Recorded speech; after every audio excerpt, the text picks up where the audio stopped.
मैं Hemant Kumar Verma, associate professor भूगोल विभाग, Saket girls PG college, Dahila Mau, Pratapgarh में ई शिक्षा ऑनलाइन क्लासेज में आपका स्वागत करते हैं। अगर आपने अभी तक हमारे channel Saket group of college YouTube पर लाइक और सब्सक्राइब नहीं किया है तो अभी बेल आइकन बटन को दबा करके लाइक और सब्सक्राइब करें, जिससे हमारी सारी नोटिफिकेशंस आपको मिलती रहे।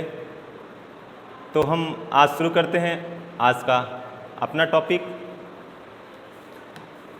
रिसर्च मेथोडोलॉजी, अनुसंधान क्रिया विधि। मेथोडोलॉजी, रिसर्च मेथोडोलॉजी क्या है, ये आप सब लोग जानते होंगे कि रिसर्च क्या होता है, जिसको हम बार बार सर्च करते हैं। मीनिंग ऑफ रिसर्च क्या है?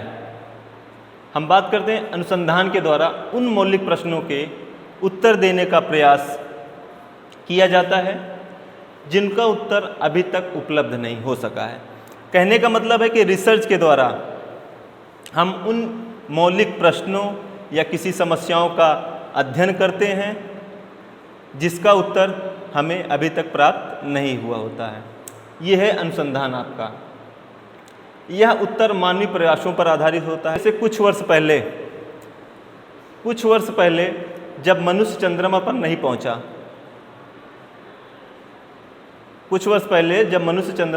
पहुंचा, था, चंद्रमा वास्तव में क्या है हमको नहीं पता था। इस संबंध में सही जानकारी नहीं थी। मनुष्य को इसके बारे में सही जानकारी नहीं थी कि चंद्रमा पर क्या है, चंद्रमा कैसा होगा, चंद्रमा कैसे दिखता है, ये सब किसी को जानकारी नहीं थी। यह समस्या भी एक बहुत बड़ी समस्या भी थी जिसका कोई समाधान भी नहीं था। कहने का मतलब है कि जब चंद्रमा को हमने देखा ही नहीं था, सिर्फ उसके बारे में हमने सुना था, परंतु मनुष्य, कहने का मतलब है मनुष्य यहाँ पे अनुसंधान से आता है कि जो भी अनुसंधान करता होता है वो अपने प्रयास पर चंद्रमा पर पहुंचा, बहुत सारा प्रयास किया और आखिरकार चंद्रमा पर पहुंचा और चंद्रमा की मिट्टी ले आया तथा उसके विश्लेषण से सही ज्ञान हो सका कि चंद्रमा क्या है। कहने का मतलब है कि जब चंद्रमा पर पहुंचे, वहाँ की मिट्टी को हम लेकर के आए और उस पर हमने खोज की, तब पता चला कि चंद्रमा क्या है। इसी प्रकार शोध कार्यों द्वारा उन प्रश्नों का उत्तर खोजने का प्रयास किया जाता है। तो कहने का मतलब ये है कि कोई भी समस्या हो या किसी भी चीज़ में हम अनुसंधान करना चाहते हैं, जब तक उसके बारे में, उसकी समस्याओं के बारे में नहीं जानेंगे, जानने का प्रयास नहीं करेंगे, तब तक हमको नहीं पता चलेगा कि वास्तव में ये चीज़ें क्या होती हैं, जिनका उत्तर साहित्य में उपलब्ध नहीं है अथवा मानव की जानकारी में नहीं है। कहने का मतलब ये है कि अनुसंधान वो करते हैं कि जिसके बारे में हमें जानकारी नहीं होती है उसके बारे में हम खोज करते हैं, रिसर्च करते हैं, तब जा कर के हमें उसके बारे में जानकारी होती है, उसकी समस्याओं के बारे में हमें पता चलता है। तो देखा जाए वास्तव में अनुसंधान एक प्रक्रिया है जिसमें प्रदत्तों के विश्लेषण के आधार पर किसी समस्या का विश्वसनीय समाधान ज्ञात किया जाता है। और अनुसंधान एक व्यवस्थित तथा सुनियोजित प्रक्रिया है जिसके द्वारा मानवीय ज्ञान में वृद्धि की जाती है। और इसमें मानव के ज्ञान में वृद्धि होती है। वृद्धि कैसे होती? जब हम किसी समस्या को उठाएंगे, समस्या ही या कह लें आवश्यकता ही आविष्कार की जननी है। तो आप समझ गए कि आवश्यकता ही आविष्कार की जननी है। अगर हमें किसी चीज़ की आवश्यकता होती है तो हम उसकी खोज करते हैं और हमें उसका रिजल्ट मिलता है। उसी प्रकार एक अनुसंधानकर्ता जो है जब खोज करता है तो उसके ज्ञान में वृद्धि होती है और इसके द्वारा मानव का स्वभाव भी जो है वो तनावों से कम किया जाता है। क्योंकि जब कोई भी हम समस्या को उठाते हैं तो उस समय बहुत तनाव रहता है, या कोई भी हम टॉपिक लेते हैं, रिसर्च करते हैं किसी भी चीज़ में, उस समय तनाव रहता है कि कैसे होगा, कैसे करें, ये चीज़ें हैं। लेकिन जैसे जैसे हमें हमारे ज्ञान में वृद्धि होती है, हम आगे बढ़ते हैं और धीरे धीरे जो है हमारे ज्ञान में वृद्धि हो जाती है और हमें ढेर सारा ज्ञान मिलता है। अनुसंधान में नवीन तथ्यों की खोज की जाती है तथा नवीन सत्यों का प्रतिपादन किया जाता है। शोध कार्यों द्वारा प्राचीन प्रतीतियों तथा तथ्यों का नवीन अर्थापन किया जाता है। ऐसी परिस्थितियों की जानकारी की जाती है जिनमें विशिष्ट चर वेरिएबल्स क्रियाशील होते हैं तथा अन्य क्रियाशील नहीं होते, जबकि वे चर वेरिएबल समान प्रतीत होते हैं। कहने का मतलब है कि जो वेरिएबल्स होते हैं, चर होते हैं, वो प्रक्रियाशील तभी होते हैं जब हम उसकी समस्याओं को खोजते हैं और उस पर अनुसंधान करते हैं। तो हम बात करते हैं रिसर्च की। आपके सामने है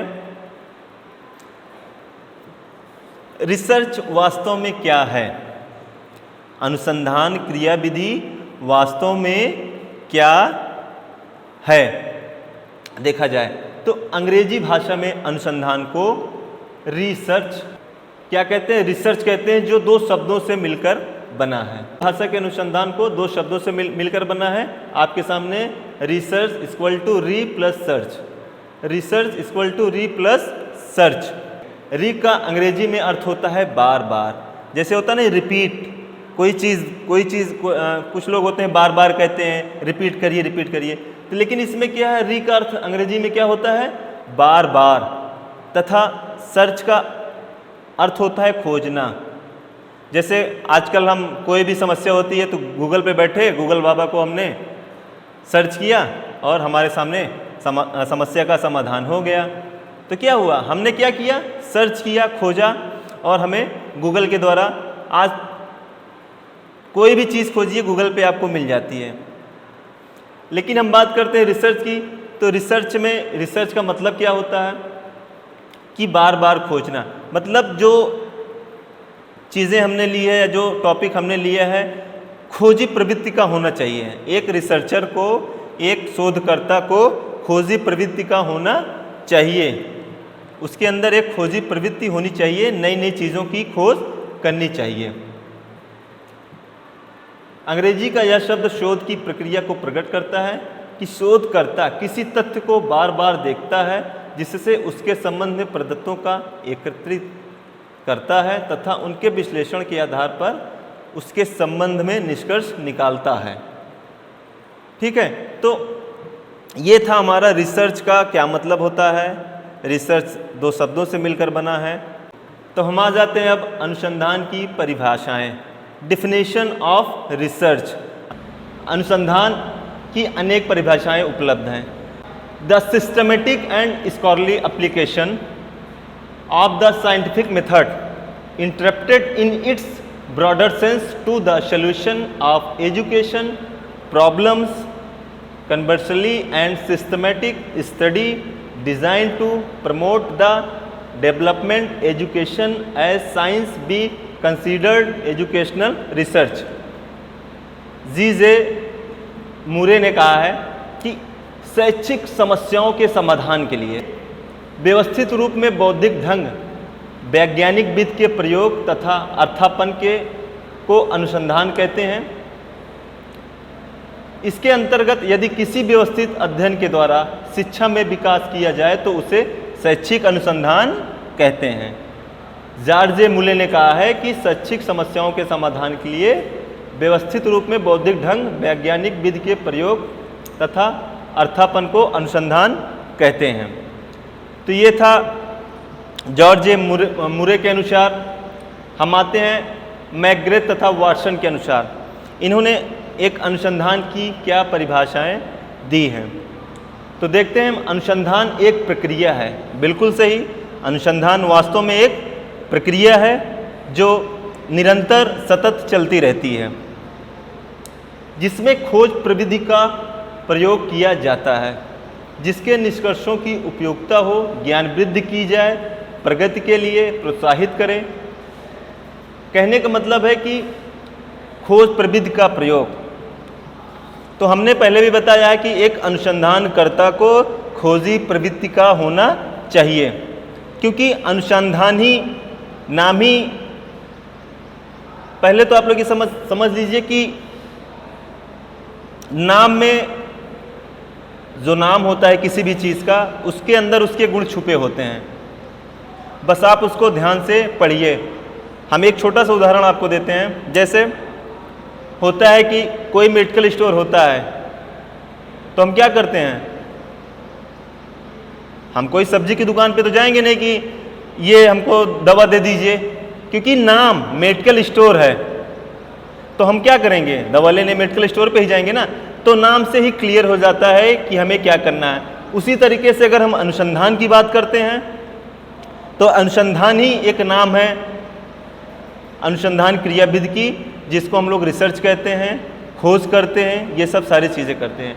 तो मैग्रे तथा वाटसन महोदय ने कहा है कि इसके अगर हम देखा जाए तो इसमें ज्ञान में वृद्धि होती है। बिल्कुल सही बात है कि अगर हम किसी भी चीज़ को खोजते हैं, उसके बारे में जानने का प्रयास करते हैं, तो हमारे ज्ञान में वृद्धि होना लाजमी है। और कहने का मतलब है कि समाज के लिए सहायक हो, तो एक अनुसंधानकर्ता को ऐसा खोज करना चाहिए, रिसर्च करना चाहिए जो समाज के लिए उपयोगी हो और प्रगतिशील। कहने का मतलब है कि हम ऐसे चीज़ों का चुनाव करें जो समाज के लिए उपयोगी हो, समाज के लिए प्रगतिशील हो और उसकी समस्याओं को दूर कर सके। क्योंकि जो एक रिसर्चर होता है, वो जो टॉपिक लेता है उसमें कई सारी चीज़ें होती हैं, उसमें समस्याएं भी होती हैं, समस्याओं को किस तरीके से वो हल करता है, ये सब सारी चीज़ें होती हैं। मानव समाज अपनी आवश्यकताओं की संतुष्टि के लिए अनेक साधनों को अपनाता है। मनुष्य जो है अपनी आवश्यकताओं की पूर्ति के लिए वो अनेक संसाधनों का उपयोग करता है, और यदि किसी आवश्यकता की संतुष्टि उपलब्ध साधन द्वारा नहीं हो पाती तो एक समस्या उत्पन्न होती है। इसका अर्थ यह हुआ कि आवश्यकता की संतुष्टि के मार्ग में उत्पन्न बाधा ही समस्या है। तो आवश्यकता, साधन और समस्या, ये चीज़ें हैं आपकी। तो कहने का मतलब है कि अगर आपकी आवश्यकता है तो जाहिर सी बात है उसमें समस्या भी आपके सामने उत्पन्न होगी।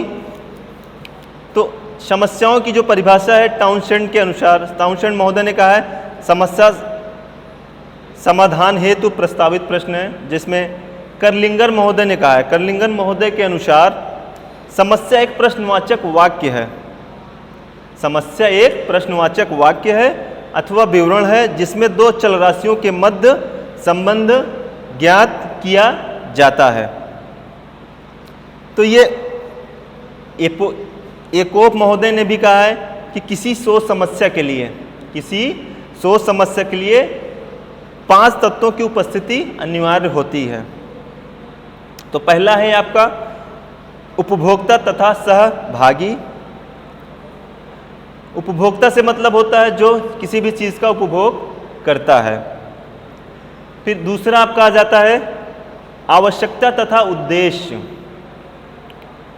तो सोच समस्या में आवश्यकता क्या है हमारी और हमारा क्या उद्देश्य है।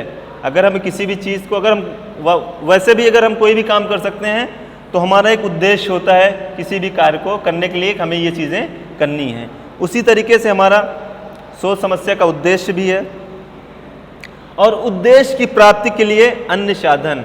बिल्कुल सही। तो कहने का मतलब है उद्देश्य प्राप्ति के लिए हम साधनों का भी उपयोग करते हैं। जैसे अगर हमें कहीं जाना है, उद्देश्य है कि हमें कॉलेज जाना है, तो तो हम क्या करते हैं, साधन का उपयोग करते हैं, या तो पैदल जाते हैं, या तो साइकिल से जाते हैं, या तो बस से जाते हैं, किसी भी चीज़ से। तो कहने का मतलब है कि उद्देश्य की प्राप्ति के लिए हम साधनों का प्रयोग करते हैं। और अनुसंधानकर्ता के मन में संदेह, जो अनुसंधान करता होता है उसके मन में संदेह हमेशा होना चाहिए। जी हाँ, अनुसंधानकर्ता के मन में संदेह होना बहुत ज़रूरी है, लेकिन संदेह एक लिमिट तक होना चाहिए कि अगर हम कोई काम कर रहे हैं तो सब में अगर संदेह ही करते रहेंगे तो बचेगा क्या। तो संदेह जो है आपका वो एक सीमित होना चाहिए। ये बहुत ज़रूरी है एक अनुसंधानकर्ता के लिए कि अगर हम कोई चीज़ें खोज रहे हैं तो उसके बारे में संदेह करते हैं, इससे ये चीज़ें हो सकती हैं। फिर पांचवा आपका आ जाता है समस्या से संबंधित वातावरण। तो समस्या जो है, इससे संबंधित वातावरण जो भी है, इसमें भी आपका आता है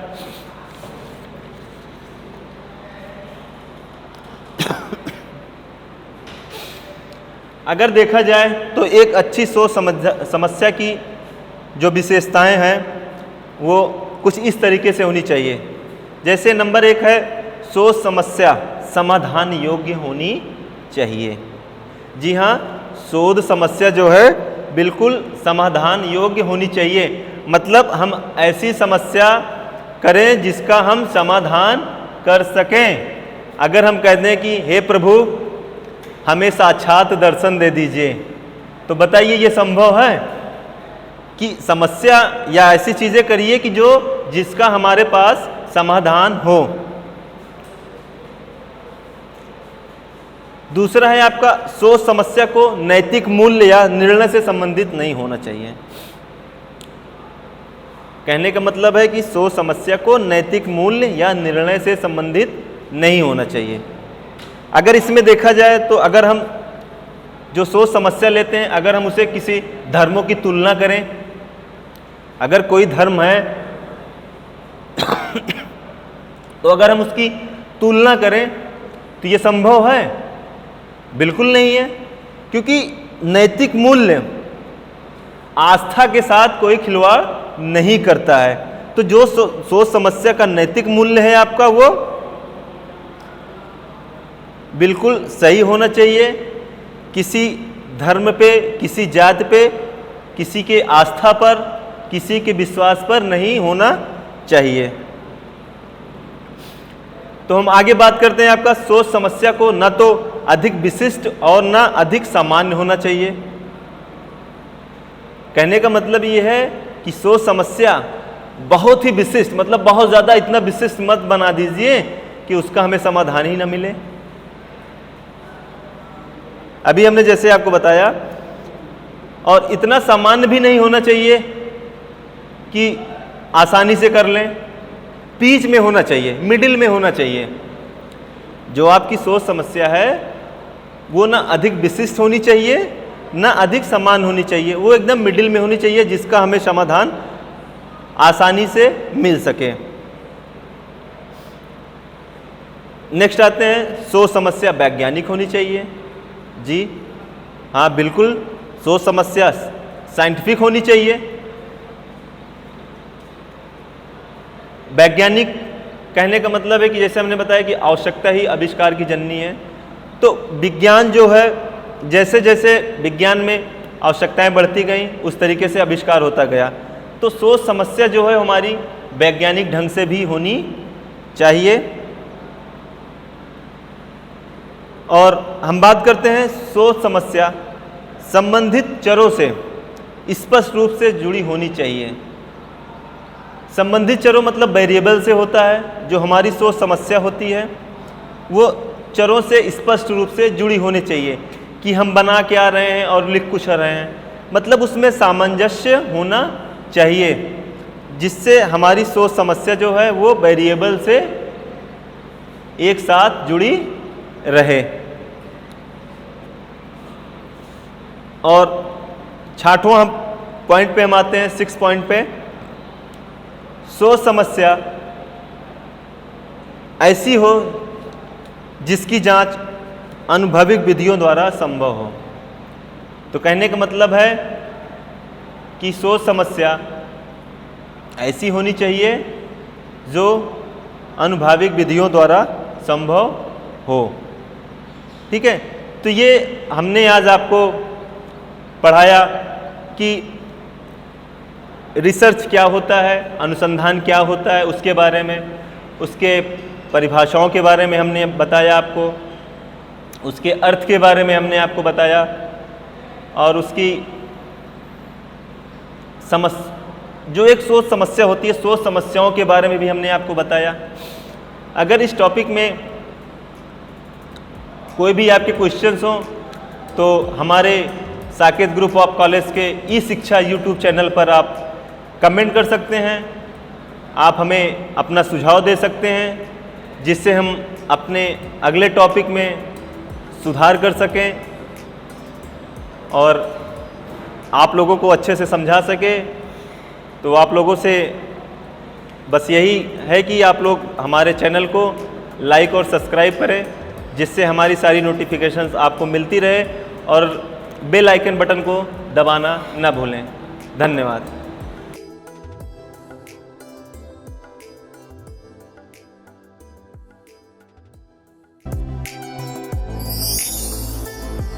चैनल को सब्सक्राइब करें और बेल आइकन को प्रेस करें ताकि आपको मिले सभी नोटिफिकेशंस।